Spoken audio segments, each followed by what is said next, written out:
साथियों, आज की कहानी में आपको इस जगह से दिखाऊंगा, मगर यहाँ तक पहुँचने के लिए मुझे तकरीबन 3 किलोमीटर पैदल चलना पड़ा। दुनिया में बहुत सारे लोग ऐसे होते हैं जिनकी अलग अलग सोच होती है। हर इंसान की अलग सोच होती है।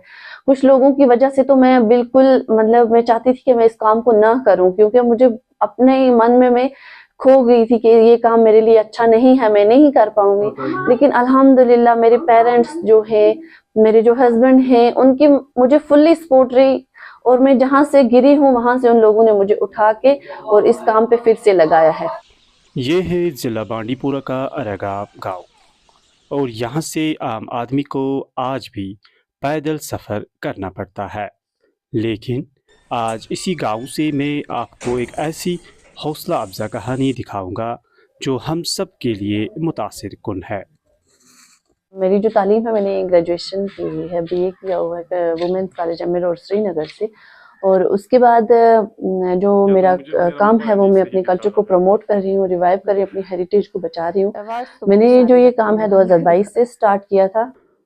आमतौर पर जो भी कुछ अलग करके दिखाता है, इसे बहुत सारे अवार्ड से नवाजा जाता है। आज इस कहानी में भी एक मुनफरिद किरदार है। वो न सिर्फ अपने कबीले को जिंदा करती है, बल्कि इसी में अपना कैरियर बनाया। पहले इस काम को स्टार्ट करने का मकसद ये था कि 2016 में मध्य प्रदेश में मैं एज ए स्टूडेंट अपने कल्चर को रिप्रेजेंट कर रही थी।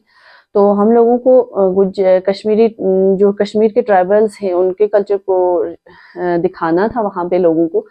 तो वहाँ मैंने ऐसा महसूस किया कि हम लोगों की पहचान कहीं पे नहीं है।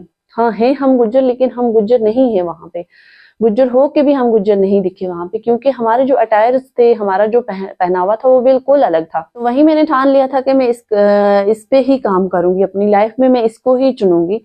तो मैंने अपनी लाइफ का जो कैरियर है या कुछ भी है वो मैंने इसी को चुना है, क्योंकि मुझे अपने साथ साथ अपनी कम्युनिटी को जिंदा रखना है, अपनी कल्चर को प्रमोट करना है। ये नहीं है कि मैं लोगों को बोलूंगी आप यही लेके चलो, लेकिन अपनी पहचान लेके चलो, काम करो जो किसी ने ना किया हो। अपने लिए नहीं, अपनी कम्युनिटी के लिए, अपने आने वाली जनरेशन के लिए। जहां तक मेरा ख्याल है, मुझे नहीं पता था कि हम लोग किस तरह से रहते थे। जब देखा, सोचा और लोगों से सुना तो फिर यहाँ पे जमा करके रखा।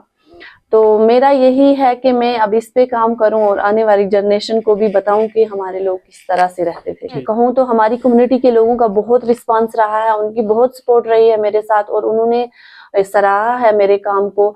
तो लाइफ में मैंने स्ट्रगल्स भी बहुत देखे हैं। स्ट्रगल्स के बिना तो कोई काम होता नहीं है। जब आप स्ट्रगल करोगे, स्ट्रगल करके आप अपनी मंजिल पे पहुंचोगे, तो वो खुशी और ही होती है इंसान को कि हाँ मैंने कुछ किया है। कि मैं नेशनल लेवल तक तो गई हूँ अब अपने इस कल्चर को प्रमोट करते हुए, और अपने लोगों को, बाहर की जो आउट ऑफ स्टेट है वहाँ के लोगों को दिखाया है मैंने कि हमारे लोग किस तरह से रहते हैं और हमारे ट्राइबल्स का क्या रहन सहन है। तो इंशाल्लाह चाहती हूँ कि इंटरनेशनल तक भी लेके जाऊँ। लेकिन ये है कि मेरा मकसद ही यही है कि हमारी आने वाली जनरेशन जो है वो अपने कल्चर को ना भूले।